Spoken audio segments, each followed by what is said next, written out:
and we said that unfortunately the situations happen in life. Lo aleinu, lo alechem, but a person is onen. We said one of 7 immediate relatives passed away. A person counts as onen. Says the halacha that originally the best way is not to let the relative know that his father or mother passed away until he will finish praying shaharit.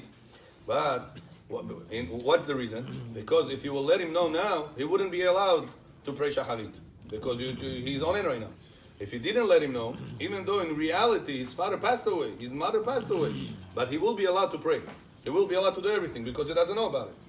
Now, after the prayer, you come and you tell him, listen, your father passed away, your mother passed away, and the process of burial will start and the whole story will start. Now, what if a person was notified that his father or mother passed away before he prayed?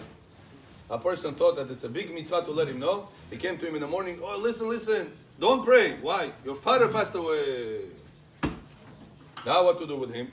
Says the halacha that this person will not be allowed this shaharit to pray until he will not bury his father. If it's going to take the afternoon, he's going to bury the father, he's not allowed to pray shaharit. Means he cannot say birkot hashachar, cannot say Shema Israel, he cannot wear tefillin, he cannot do nothing. The whole time until the father or the mother, whoever the relative is not buried. Because the honor of the relative to be buried is more important at that moment than any mitzvah. This is the biggest mitzvah right now.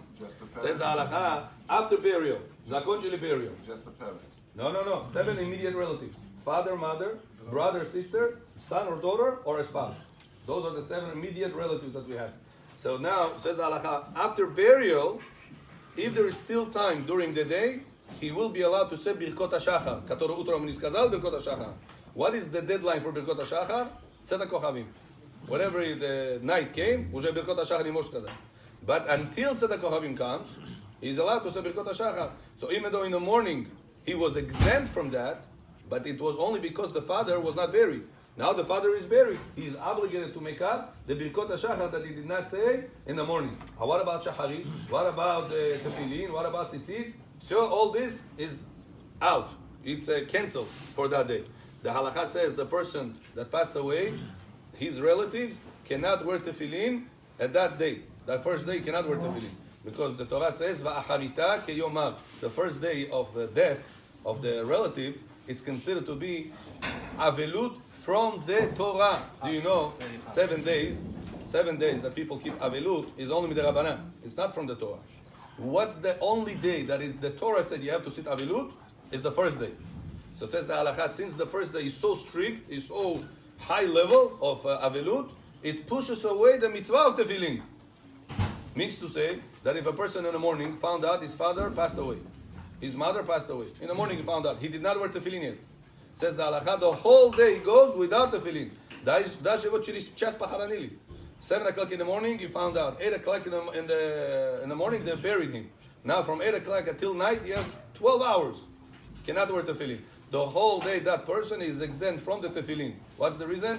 Because the tefillin is a mitzvah of beauty. And right now, you're not in stage of beauty. Right now, in stage of mourning. So says the halakha, the first day, a person does not wear tefillin. But what if a person's relative passed away the first day? Let's say Sunday he passed away.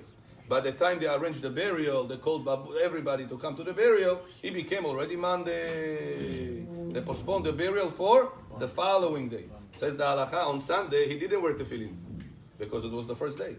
But the burial day is tomorrow. Tomorrow he's going to wear tefillin after the burial. Mm-hmm. Let's say 10 o'clock in the morning, they're going to bury him. After. If you bury him the same day that he passed away, you don't wear tefillin at all the first day.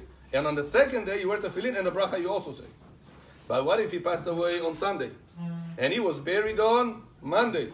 Says the halakha, on Sunday, you don't wear tefillin at all. On Monday, you're going to wear tefillin, but without beracha. After burial. After burial.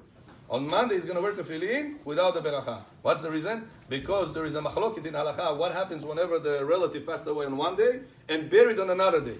And the second day, you still have to keep the restriction of wearing tefillin or no? It's debatable. Since it's debatable, says Rav Yosef, wear the tefillin, but bracha you cannot say. Safek, brachot, yakel. So remember, first day of death is the same day of burial. You don't wear tefillin on the first day, but you wear tefillin on the second day with bracha.